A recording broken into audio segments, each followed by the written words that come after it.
You're listening to The Hour of the Time, and I'm your host, William Cooper.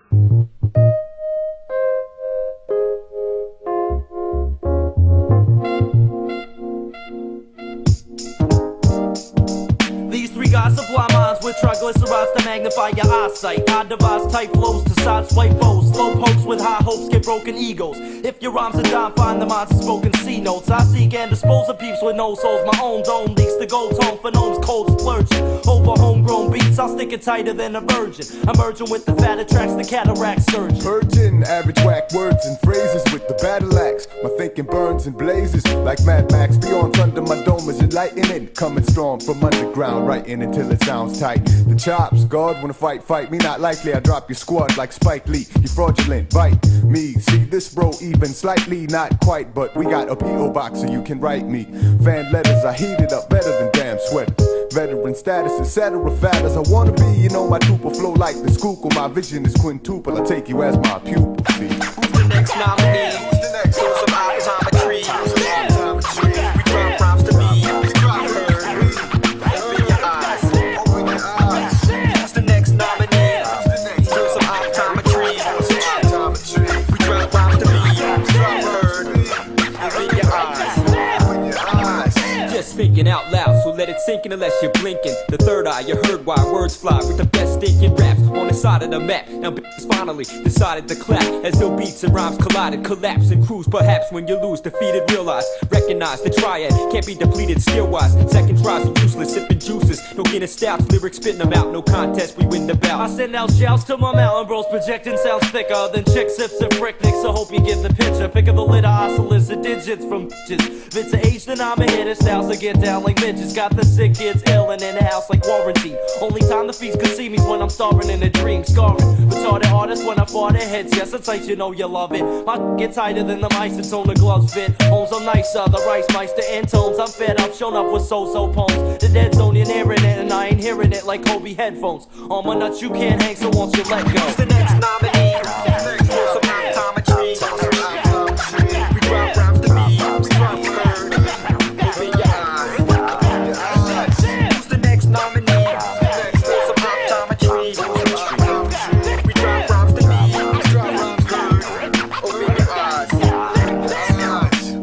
For true heads, I got tails, my rhymes is cryptic. I'm up and coming like a stiff Asian Pacific American. So bear witness like Harrison. I change around your clown's chromosomes till you get wannabe Down syndrome. I guess behind like slow class, Slimmy seem to dig me even if I'm skinny and got no ass. I'm clocking cold cash to chill money. You can't make a mountain from a hill, sonny. It's real, not brand. With canned flesh, I manifest. The man is fresh, not from concentrate. Dumb nonsense, I hate the truth. Some contemplate, ain't trying to wait. I possess the power to speak it louder. Techniques get crazier. Amazing how I freak shit. It's secret like a tool, hidden in the birdcage. Read the words on the page, no bullshit. I'm the third sage, a wise man. We fight since major lies been told. Eyes unfold, recite from page 5 in the scroll. Arrive with the soul of 10 men while I'm casting spells on weak MCs. Gasp and yell as they bask in hell. Ask yourselves, what's the purpose if they became the greatest mimics, using latest gimmicks for a day of fame? Who's the next nominee? Source of optometry. We drop rhymes to be. Drop word. Open your eyes. Who's the next nominee? Source of optometry. We drop rhymes to be. Drop word. Open your eyes. Who's the next nominee? Source of optometry. We drop rhymes to be.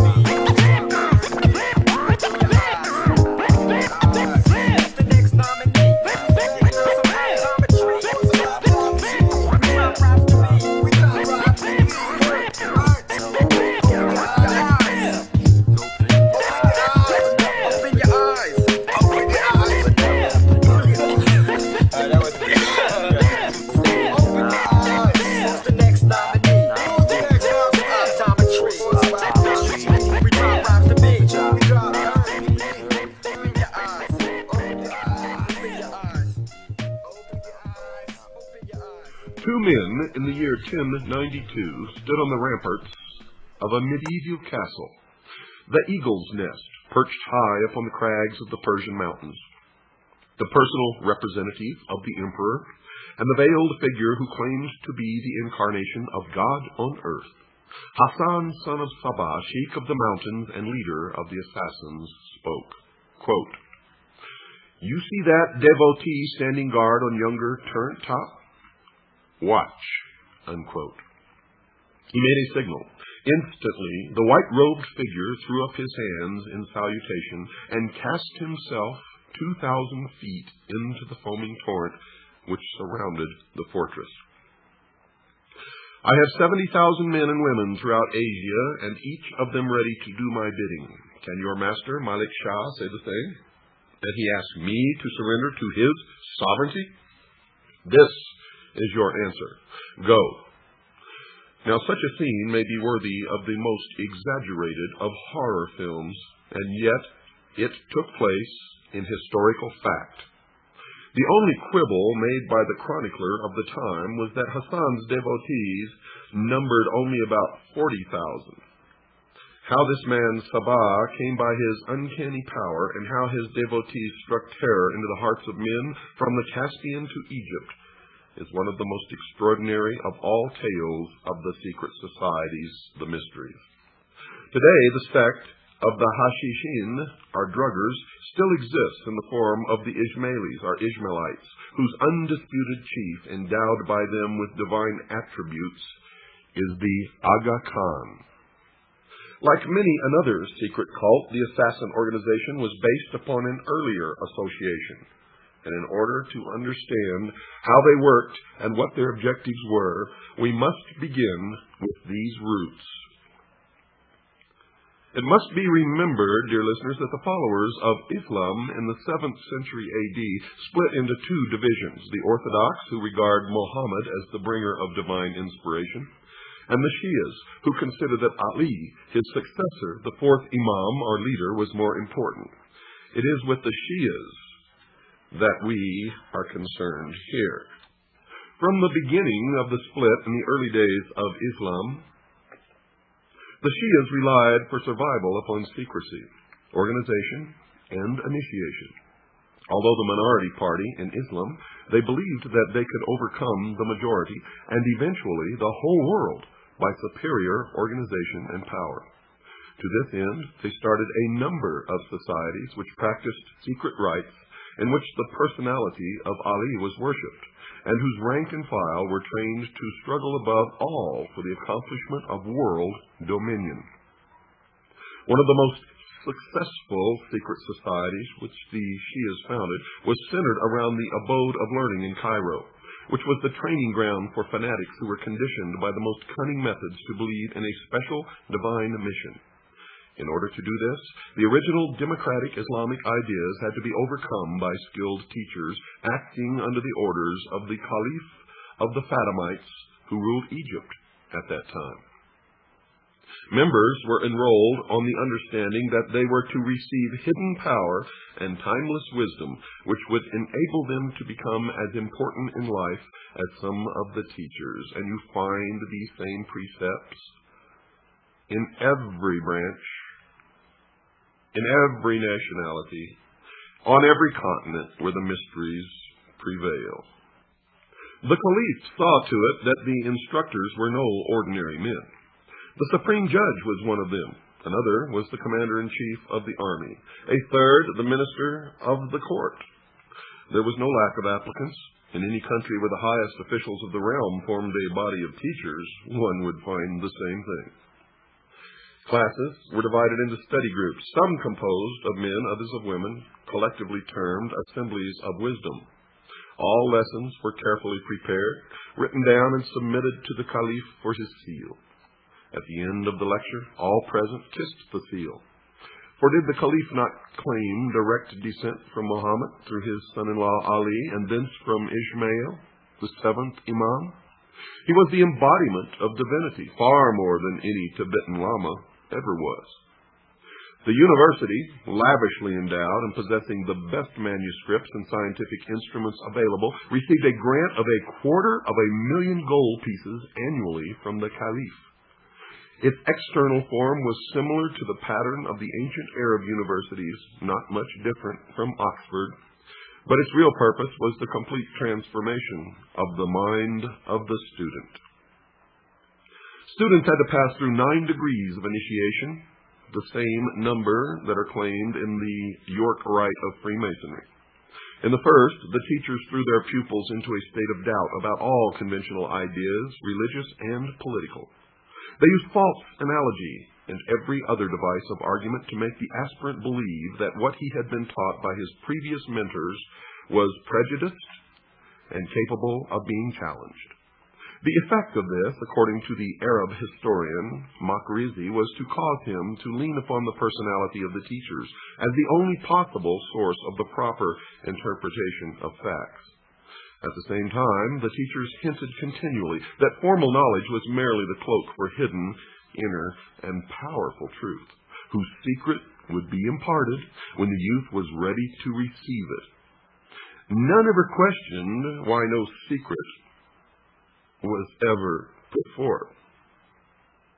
This confusion technique was carried out until the student reached the stage where he was prepared to swear a vow of blind allegiance to one or other of his teachers. This oath, together with certain secret signs, was administered in due course, and the candidate awarded the first degree of initiation. The second degree took the form of initiation into the fact that the imams, the successors of Muhammad, were the true and only sources of secret knowledge and power. Imams inspired the teachers. Therefore, the student was to acknowledge every saying and act of his appointed guides as blessed and divinely inspired. In the third degree, the esoteric names of the 7 imams were revealed, and the secret words by which they could be conjured, and by which the powers inherent in the very repetition of their names could be liberated and used for the individual, especially in the service of the sect.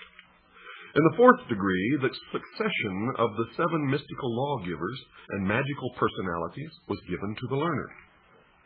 These were characterized as Adam, Noah, Abraham, Moses, Jesus, Muhammad, and Ishmael. There were 7 mystical helpers: Seth, Shem, Ishmael, Aaron, Simon, Ali, and Muhammad, the sons of Ishmael. This last was dead, but he had a mysterious deputy who was the Lord of the time, authorized to give his instructions to the people of truth, as the Ismailis called themselves. This hidden figure gave the Caliph the power to pretend that he was acting under even higher instructions. The fifth degree names 12 apostles under the 7 prophets, whose names and functions and magical powers were described. In this degree, the power to influence others by means of personal concentration was supposed to be taught. One writer claims that this was done merely by the repetition for a period of 3 years to train the mind of the magical word Akh-Zabt-i. To obtain the 6th degree involved instructions in the methods of analytical and destructive argument, in which the postulant had to pass a very stiff examination. The 7th degree brought revelations of the great secret that all humanity and all creation were one, and every single thing was a part of the whole, which included the creative and destructive power, the androgynous God. But as an Ismaili, the individual could make use of the power which was ready to be awakened within him and overcome those who knew nothing of the immense potential of the rest of humanity. This power came through the aid of the mysterious power called the Lord of the Time. To qualify for the 8th degree, the aspirant had to believe that all religion, philosophy, and the like were fraudulent. All that mattered was the individual, who could attain fulfillment only through servitude to the greatest developed power, the Imam. The 9th and last degree brought the revelation of the secret that there was no such thing as belief. All that mattered was action, and the only possessor of the reasons for carrying out any action was the chief of the sect. As a secret society, the organization of the Ismailis, as outlined above, was undoubtedly powerful and seemed likely to produce a large number of devotees who would blindly obey the orders of whomever was in control of the edifice. But, as with many other bodies of this kind, there were severe limitations from the point of view of effectiveness. Perhaps the phase of revolt or subversion planned by the society did not in the end get underway. Perhaps it was not intended to work by any other means than training the individual. Be that as it may, its real success extended abroad only to Baghdad in 1058, where a member gained temporary control of Baghdad and coined money in the Egyptian caliph's name. Now this sultan was slain by the Turks, who now entered the picture, and the Cairo headquarters was also threatened. By 1123, the society was closed down by the vizier Afdal. The rise of Turkish power seemed to have discouraged the expansionist Cairo sect so strongly that they almost faded out, and very little is heard of them after that date. It was left to Hassan, son of Sabah, the old man of the mountains, to perfect the system of the ailing secret society and found an organization which has endured for another 1,000 years. Who was Hassan? Well, he was the son of a Shia, Ali worshipper, in Khorasan, a most bigoted man who claimed that his ancestors were Arabs from Kufa. Now, this assumption was probably due to the fact that such a lineage bolstered up claims to religious importance then as now among Muslims. You see, the people of the neighborhood, many of them also Shias, stated very decisively that this Ali was a Persian, and so were his forebears. So it is generally thought that this is the truer version. As the governor of the province was an Orthodox Muslim, Ali spared no efforts to assume the same guise. Now this is considered to be completely permissible, the doctrine of intelligent dissimulation. As there was some doubt as to his reliability in the religious sense, he retired into a monastic retreat and sent his son Hassan to an Orthodox school. This school was no ordinary one. It was a circle of disciples presided over by the redoubtable Imam Muwafiq, about whom it was said that every individual who enrolled under him eventually rose to great power. It was here that Hassan met Omar Khayyam, the tentmaker poet and astronomer, later to be the poet laureate of Persia. Another of his schoolmates was Nizam al-Mulk, who rose from peasanthood to become prime minister. These three made a pact, according to Nizam's autobiography, whereby whichever one rose to high office first would help the others. And that tenet has survived to this day. It is how their own infiltrate all levels of society, military, and government, and then pull their brothers up into positions below them. It is the method for infiltrating and controlling large masses, populations, governments, military organizations, and society as a whole. Nizam the courtier became vizier to Alp Arslan, the Turkish Sultan of Persia, in a very relatively short time. He helped Omar in accordance with his vow and secured him a pension which gave him a life of ease and indulgence in his beloved Nishapur, where many of his Rubaiyat poems were written.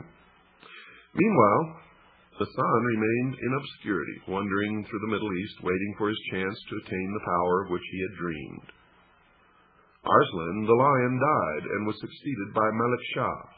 Suddenly, Hassan presented himself to Nizam, demanding to be given a place at court.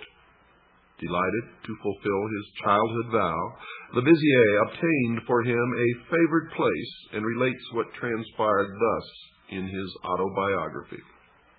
Quote, I had him made a minister by my strong and extravagant recommendations. Like his father, however, he proved to be a fraud, hypocrite, and a self-seeking villain. He was so clever at dissimulation that he appeared to be pious when he was not, and before long he had somehow completely captured the mind of the Shah." Unquote.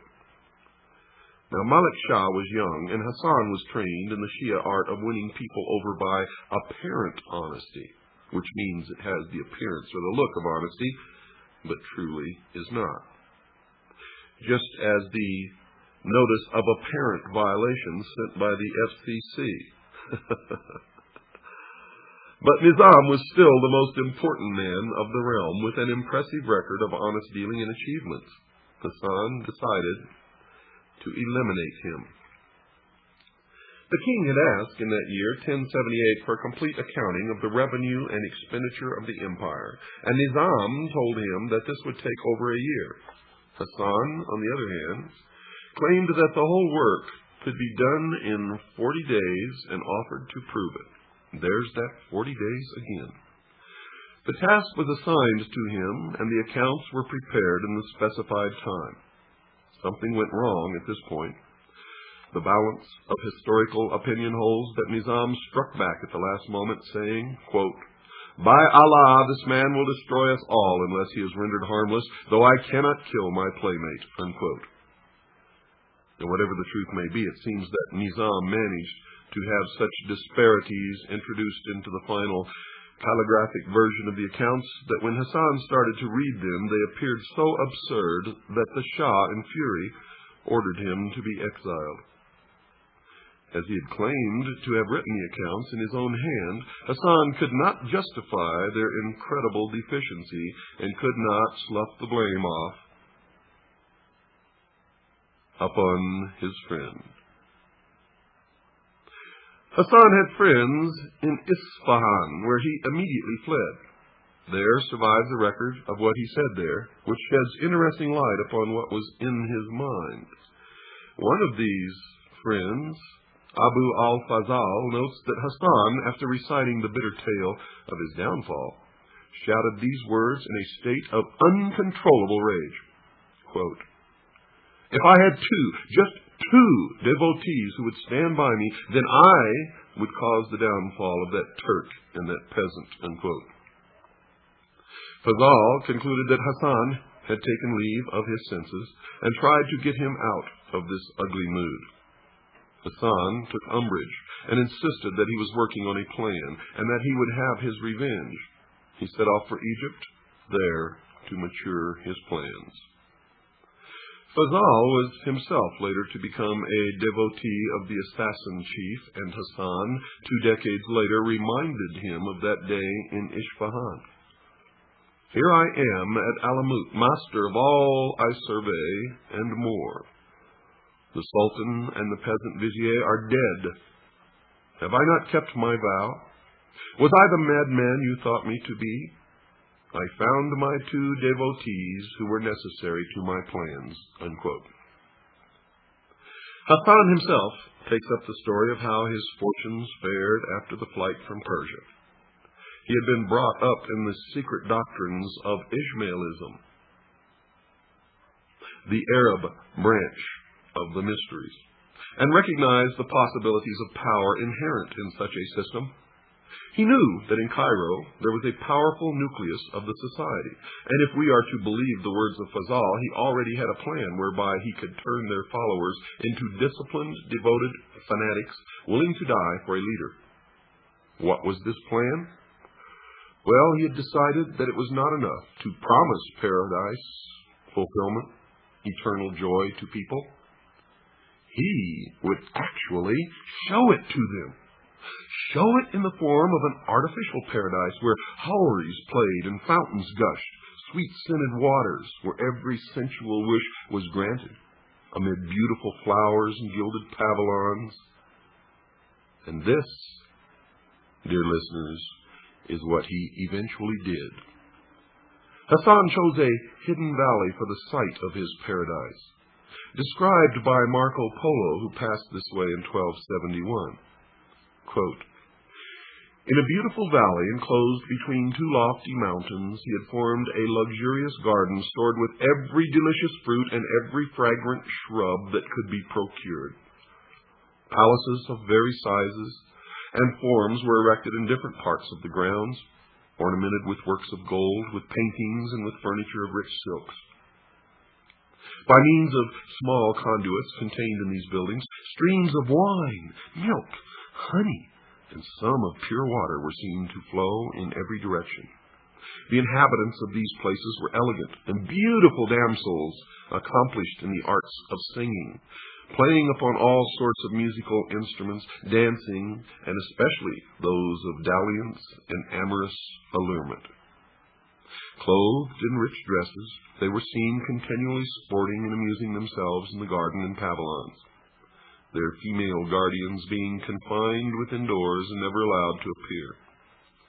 The object which the chief had in view in forming a garden of this fascinating kind was simply this: that Mohammed, having promised to those who should obey his will the enjoyments of paradise, where every species of sensual gratification should be found in the society of beautiful nymphs, he was desirous of it being understood by his followers that he also was a prophet and a compeer of Muhammad, and had the power of admitting to paradise such as he and he alone should choose to favor. In that order, and in order that none without his license should find their way into this delicious valley, he caused a strong and inexpugnable castle to be erected at the opening to it, through which the entry was by a secret passage, and thus the legend of Shambhala, or the paradise in the mountains, a valley of lush greenery, unending fruits, fair, beautiful maidens. Thus the legend began. Hasan began to attract young men from the surrounding countryside between the ages of 12 and 20, particularly those whom he marked out as possible material for the production of killers. And every day he held court, a reception at which he spoke of the delights of paradise, and at certain times he caused drops of a soporific nature to be administered to 10 or sometimes a dozen youths. And when half dead with sleep, drugged out of their minds, he had them conveyed to the several places and apartments of the garden. Upon awakening from this state of lethargy, their senses were struck by all the delightful objects, and each perceiving himself surrounded by lovely damsels, singing, playing, and attracting his regards by the most fascinating caresses, serving him also with delicious viands and exquisite wines, until, intoxicated with excess and enjoyment, amidst actual real rivers of milk and wine, he believed himself assuredly in paradise, and felt an unwillingness to relinquish its delights. When 4 or 5 days had thus been passed, they were thrown once more into a state of somnolency, drugged and carried out of the garden. Then, upon being carried to his presence and questioned by him as to where they had been, their answer was, "In paradise, through the favor of your highness." And then, before the whole court, who listened to them with eager astonishment and curiosity, they gave a circumstantial account of the scenes to which they had been witnesses. The chief, thereupon addressing them, said, quote, "We have the assurance of our prophet that he who defends his Lord shall inherit paradise. And if you show yourselves to be devoted to the obedience of my orders, that happy lot awaits you." Unquote. Now, suicide was at first attempted by some to be able to return to the paradise that they had just left, not knowing that it was an illusion.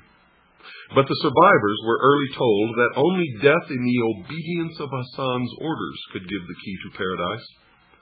And in the 11th century, it was not only credulous Persian peasants who would have believed such things were true, Even among the more sophisticated people, the reality of the gardens and houris of paradise were completely accepted. True, a good many Sufis preached that the garden was allegorical, but that still left more than a few people who believed that they could trust the evidence of their senses. The Ancient Art of Imposture by Abdul Rahman of Damascus gives away another trick of Hasan's. You see, he had a deep, narrow pit sunk into the floor of his audience chamber.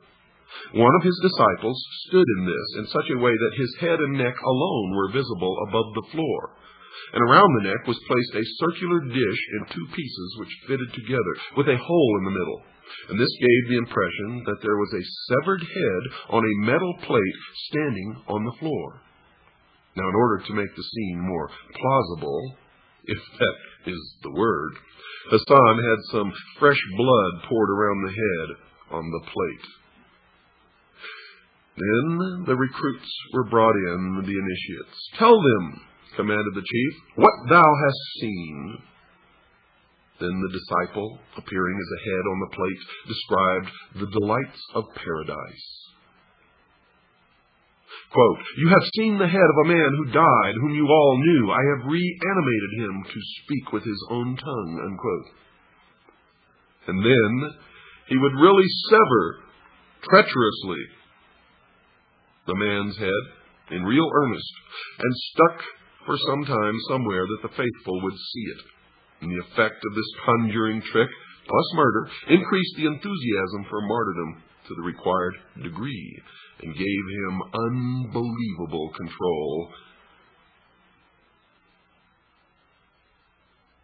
over his flock.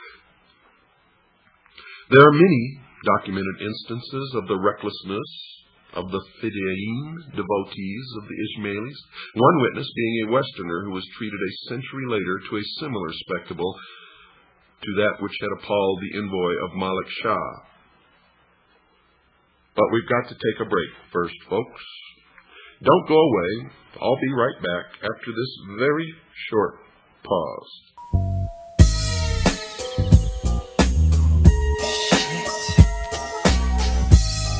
It's a Sam Snead party jumping off in this motherfucker. Shit. I got the blueberry, the cognac, the ice, the glass. And I'm just feeling like a player tonight. Posted up with my nigga Sam Snead, you know. He got hoes from D-Town to Chi-Town, from my town to your town. And they all together with the business. You know, in a nine niggas you gotta be ready for whatever. And you gotta always look and find that blueberry treasure, because it tends to brain boggle and make some lose focus on what they're trying to accomplish. But me, I just lay back and play the role of a pimp and let the game fall like dominoes, you know? Yes, indeed. Come on, Sam Snead. Yeah. Give it to me, give me what you want. I say what? Sam Snead got the G. When I said I hold my own, I wasn't frontin', never claimed to be the baddest with skills. I got a little something coming through, new clicking tracks. Known for making brothers recognize to put me on a map. Nothing can give me more pleasure to start this. I work the hardest, dug the farthest, making me illest, producing artists. Done crimes and ran for one time. Can catch me with my crew, bustin' rhymes up in the sunshine. State no case to fit, I build with millionaires. Out to make a killing for reals, my resolution this year. Few places I walk, most imagine. New faces, I talk the beauty pageant. Past cuties now wanna do me, yo, I never forgot where I'm from. I check for family and every nigga who was down from day one. If you ain't speaking money language, I can hang with our conversation is weak, so it's senseless to speak. Sam Snead, got them tracks that's potent like that bomb wing. Don't stop, young nigga. Pimp on. Yeah, check it out. Now, I create beats every day. Plus I always seem to come with something fresh to say. Yeah. Classics get produced, baby, I'm sitting on loop. Mad Jesus introduced, another hit that's masterminded. I'm behind it, listeners become prisoners, fit with band chronic. A business minded, perfect time rhyming. Got simps kissing my diamonds, expensive dining, satin sheets for bumping grinding. Need I spell it out? Giving my peep stories to tell about drones that try to keep me in the zone. Call me a sellout. Let no man come between my dreams. I'm from a hustler's genes, scrambled by means, so I don't fiend. Rumors that arise, I take them in the stride. Refuse to let some knucklehead get me 25 to life inside. So just accept a nigga that does it better. Sam Snead and super regulate the G-Funk era. Straight up. You know what I'm saying? A lot of players try to imitate him. That's right. It's probably cause they hate him. I know they can't fake him.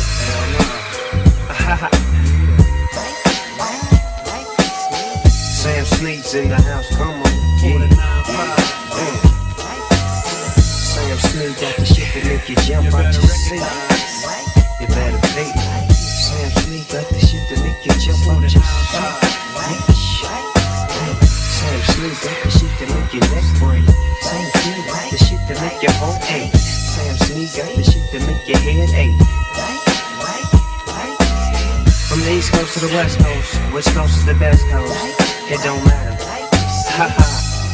Cause it's all good, you know what I'm saying?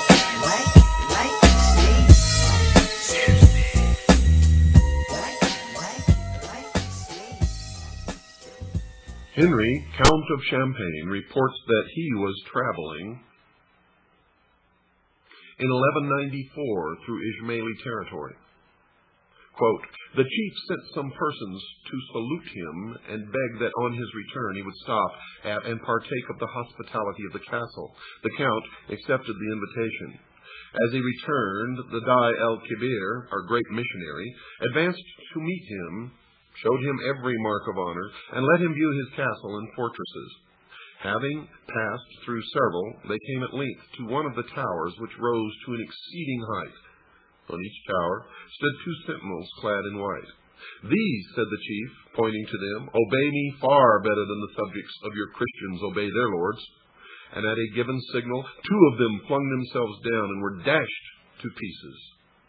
If you wish, said he to the astonished count, all my white ones shall do the same. The benevolent count shrank from the proposal and candidly avowed that no Christian prince could presume to look for such obedience from his subjects. When he was departing with many valuable presents, the chief said to him meaningly, by means of these trusty servants, I get rid of the enemies of our society. Unquote. Now, further details of the mentality of Hasan are given in what is supposed to be an autobiographical account of his early days.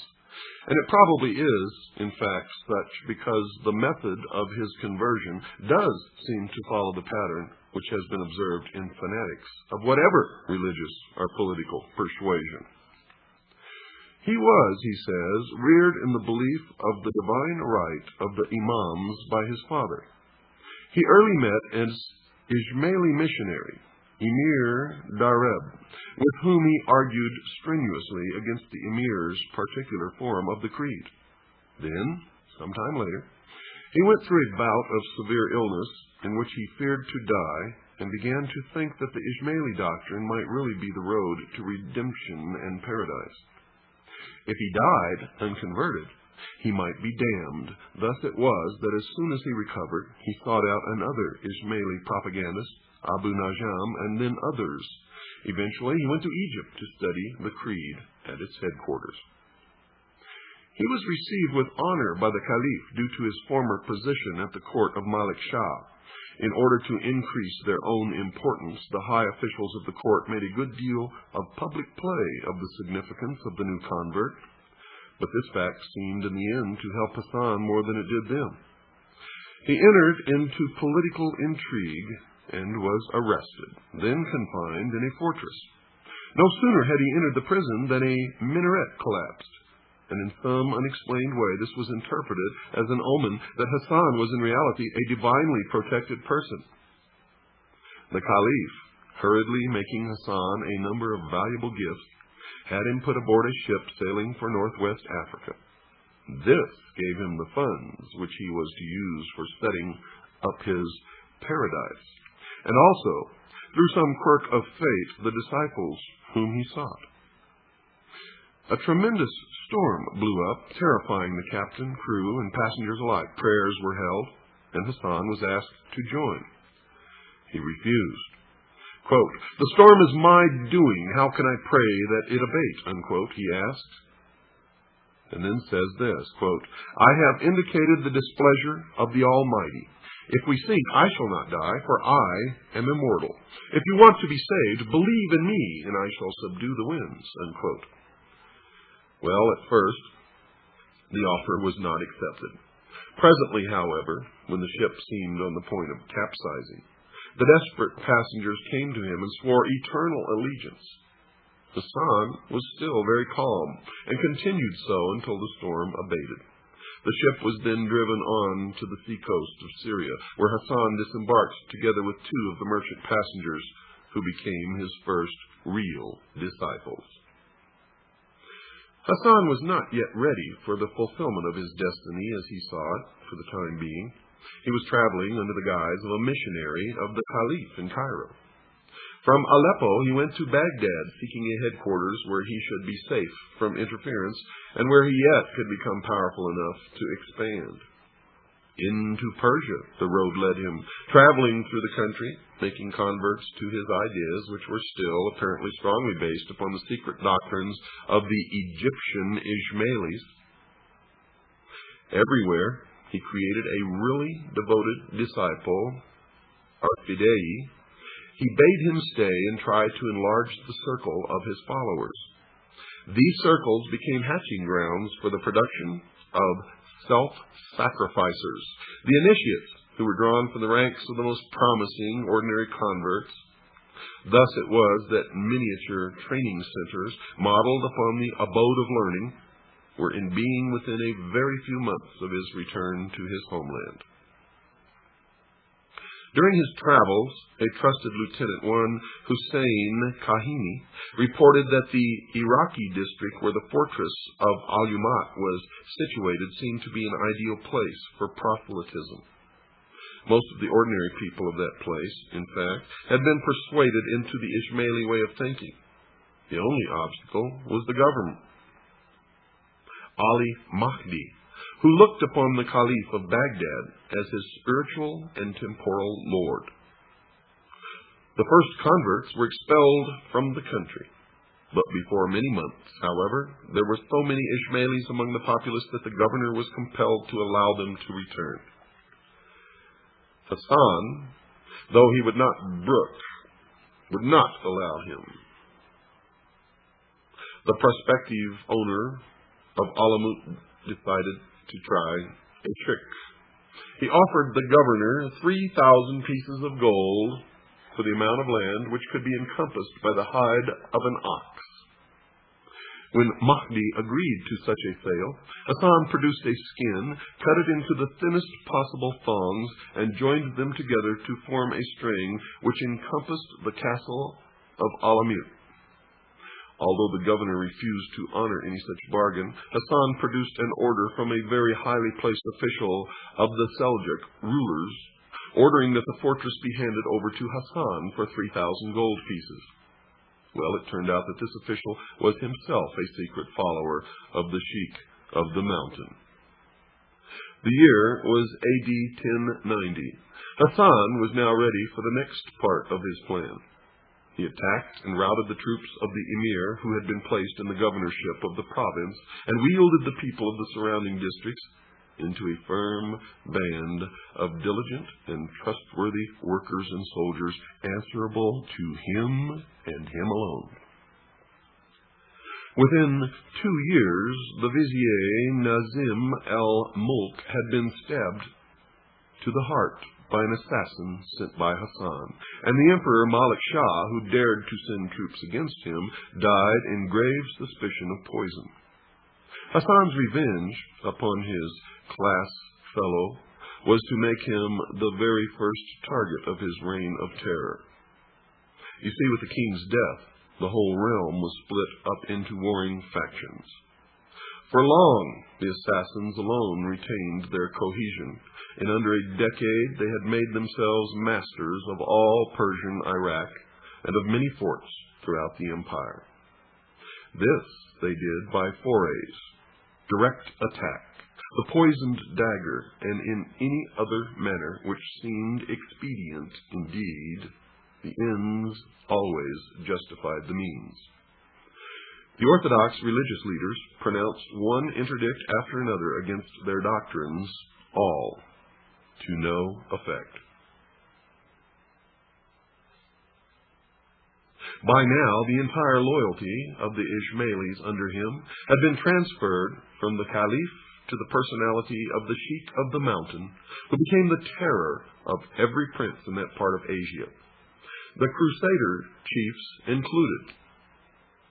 Despite and despising fatigues, dangers, and tortures, the assassins joyfully gave their lives whenever it pleased the great master, who required them either to protect himself or to carry out his mandates of death.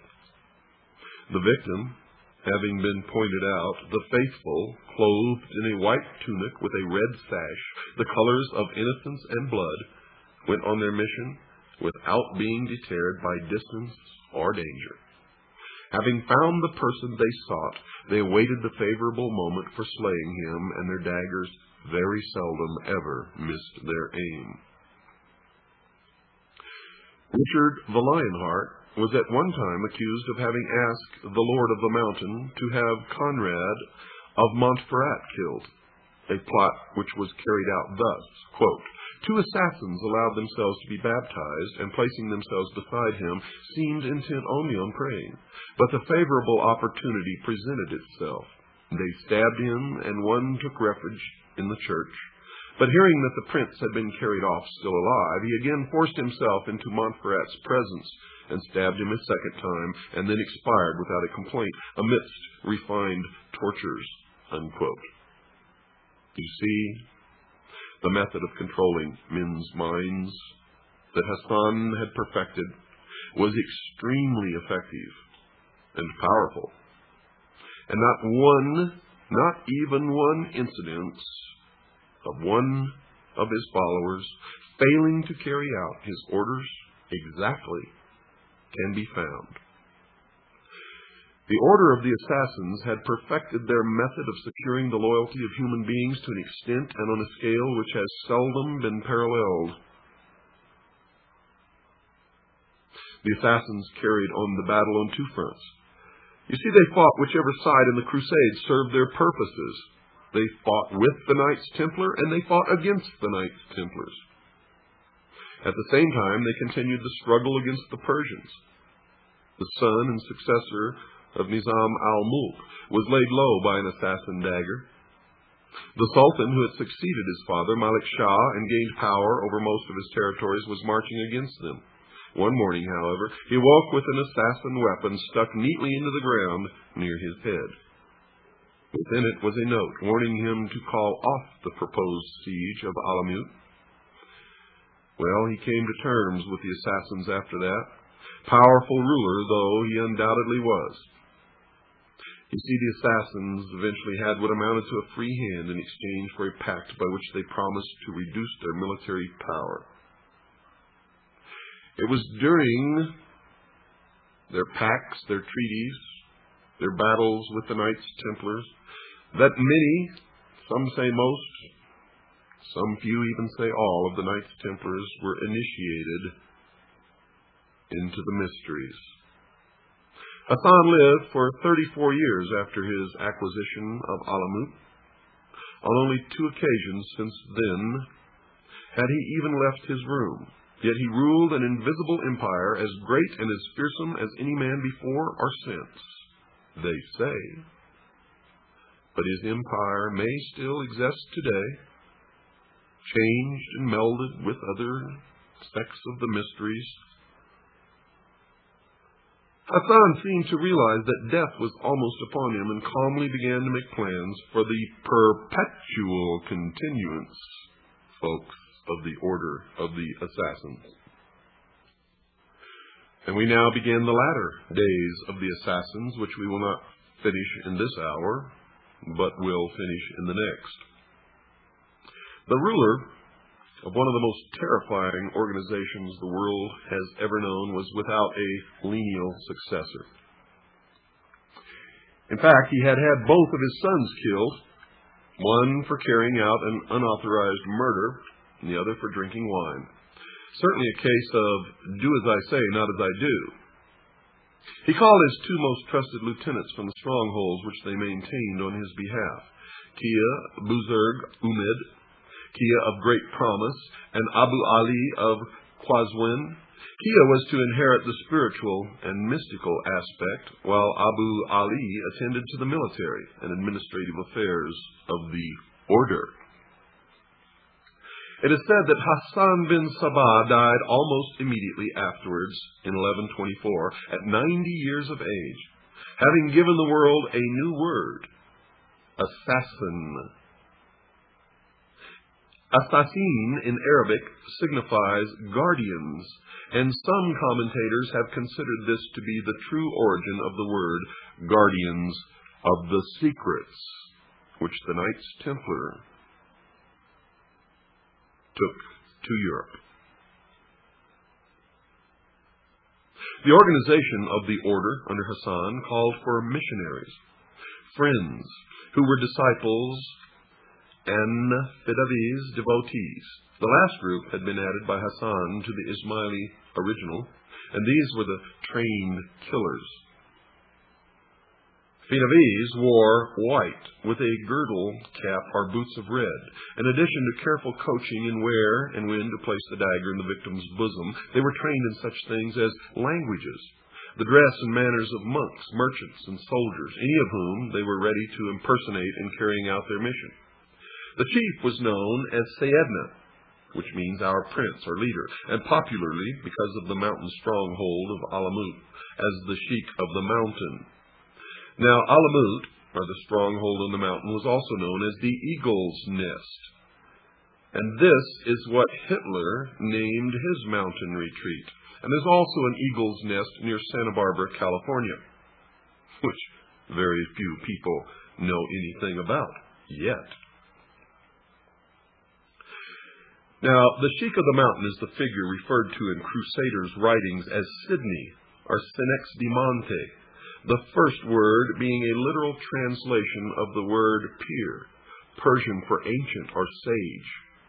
There were three great missionaries who ruled three territories. After the Friends and Fidavis came to the Lazics, aspirants who were being trained for membership of the society but were as yet uninitiated. Now, Hassan reduced the original number of degrees of initiation from 9 to the mystical number of 7. A similar number of regulations formed the rules of the order. This, in fact, comprised the working plan of the spreading of the faith. The first rule was that the missionary must know human psychology in such a way as to be able to select suitable people for admission to the cult, and was summed up in the mnemonic, quote, cast no seed upon rocks, unquote. The second rule of procedure was the application of flattery and gaining the confidence of the prospective member. Third came the casting of doubt into the mind by superior knowledge. Fourthly, the teacher must apply an oath to the student never to betray any of the truths which were to be revealed to him. Now he was told as the fifth stage that Ishmaelism was a powerful secret organization, supported by some of the most important figures of the time. After this, the aspirant was questioned and studied to discover whether he had absorbed the opinions of the teacher and attached himself sufficiently into a position of dependence upon his ideas. And at this stage, he was asked to meditate upon the meaning of the reported saying of the prophet that, quote, paradise lies in the shadow of swords, unquote. In the final degree, many difficult passages of the Quran were explained in terms of allegory. How is it that the rules of this extraordinarily successful order are known in such detail? Well, it so happened that when the Mongols eventually overthrew Alamut by force of arms, their chief, Halaku, meaning destruction, Khan, asked his chief minister to examine their library. This most learned man father of kings, Jawani, later wrote a careful book in which he detailed the organization of the assassins, whose name he attributed to the use of the drug hashish, which they were said to use in stupefying candidates for the ephemeral visit to paradise. It is possible that recruits were made in another way than by selecting gullible, fully grown youths. Legend has it that Hassan, once master of Alamut, used to buy unwanted children from their parents and train them in implicit obedience and with the sole desire to die in his service. Buzurg Umed, meaning Great Promise, the second Grand Master still used today, folks, maintained the power of the assassins on much the same pattern. Building new forts, gaining fresh converts, terrorizing those whom he did not want to have killed, and using them to further his design of world conquest. Sultan Sanjar of Persia, in spite of several expeditions against the Viper's Nest, as Alumat was now being called, could do little about him. Viper's Nest was the term given by the assassins' enemies. The assassins themselves called it the Eagle's Nest. Ambassadors on each side were slain. A notable religious leader was captured by the assassins, given a mock trial, and flung into a furnace. The Grand Master, at this time, seldom put on the field more than 2,000 men at a time. But it must be remembered that they were killers, acting under an iron discipline, and more than a match for any organized army that they might ever have to face. Now the order began to spread in Syria, where the continued contact with the Crusaders was established. The warriors of the Cross were in fairly effective control of an area extending from the Egyptian border to Armenia in the north. Bahram, a Persian leader of the assassin cult from Astrabad, gained control of a mighty fortress in Syria in the region known as the Valley of Demons, Wadi al-Jan, and from there spread out from one fort to another. The Grand Prior, Bahram, now moved to an even more substantial fortified place, Masyat. Bahram's successor, Ismail, the lash-bearer, planted a trained devotee on the saintly vizier of Baghdad, into whose confidence he worked his way to such an extent that this assassin, now called the Father of Trust, was actually made Grand Judge of Baghdad. The Crusaders had by now been about 30 years in the Holy Land, and the assassins decided that they could usefully form an alliance with them aimed against Baghdad. A secret treaty was therefore made between the Grand Master and Baldwin II, King of Jerusalem, whereby the Ismaili Grand Judge would have opened the gates of Baghdad treacherously to the Crusaders if the fortified city of Tyre were handed over to the assassins for their part in the transaction. Well, as with most plans, something went wrong. The judge had ordered an underling to open the city gates. This service had told the military commander of Damascus, who lost no time in killing the man, the vizier, and 6,000 people believed to be secret assassins within the city. The Damascus garrison fell upon the Crusaders and beat them back in a thunderstorm which the Christian warriors attributed to divine anger at their unworthy pact, and the assassins as an attempt by the powers of nature to allow the Crusaders into the city under its cover. Meanwhile, the Grand Master was indulging in an orgy of destruction of individual rulers who opposed his creed. The list is interminable, but this is a fair example. Quote, the celebrated Aksunkur, Prince of Mosul, was a warrior equally dreaded by the Christians and the assassins. As this prince, on his return from Ma'ara Masrin, where the Moslem and Christian hosts had parted without venturing to engage, entered the mosque at Mosul to perform his devotions, he was attacked at the moment when he was about to take his usual seat by not one, but 8 assassins, disguised as dervishes. 3 of them fell below the blows of the valiant emir, but ere his people could come to his aid, he had received his death wound and expired. Unquote. The fanaticism which inspired the killers was shared, it seemed, by other members of their families, who had been thoroughly trained in the bloody creed. For the historian Kamel Eldin relates, on this occasion, when the mother of one of the youths who attempted Aksunkur's life heard that he had been slain, she painted her face and donned the gayest raiment and ornaments, rejoicing that her son had been found worthy to die the glorious death of a martyr in the cause of the Imam. But when she saw him return alive and unscathed, she cut off her hair and blackened her countenance and would not be comforted. Things thus continued for the 14 years and a quarter of the second Grand Master's rule, when he died to nominate his son, Kia Muhammad, as his successor. Under Muhammad, the killings continued. A part of the seacoast of Palestine came into assassin hands, and the cult leaders reaffirmed their overly belief in Orthodox Islam. In public, Ismailis were ordinary Muslims. The secret doctrine of the divinely guided leader was not to be discussed with the uninitiated. Don't miss tomorrow night's show. Good night, and God bless each and every one of you. Yeah, you know I had to get Bad Boy up on this piece. You know I had to get Bad Boy up on this piece. Big shout to my man Puff Daddy, Notorious B.I.G. One time. I'd rather not breathe the snitch, and I love my niggas, not my bitch. Locks, pop your clip. If the rap game was the dope game, I'd be a chink named Lil Kane, selling Montego on my own plane. Moving with entrepreneurs who run the law. Coke sniffing bitches, holding fours, talking war. Back to reality, my mentality is fatality. Niggas making way over their salary. I think way out, like a 50-state layout. Thugs meeting up in one city to have a spray out. Cartels bringing they coke, having the way out. Kingpins is crowned, blunts is lit. And yo, styles don't exist, so a sale ain't shit. Jail ain't shit, God'll just teach me quick. If they put me in the cell, then my ghost will drift. Hold my inf, feel my soul giving his strength. Yeah, cop the gap, aim squeeze precisely. Where them niggas at? Them faggots is shiesty. See the problem's that you way too nice, please. Where that coke at?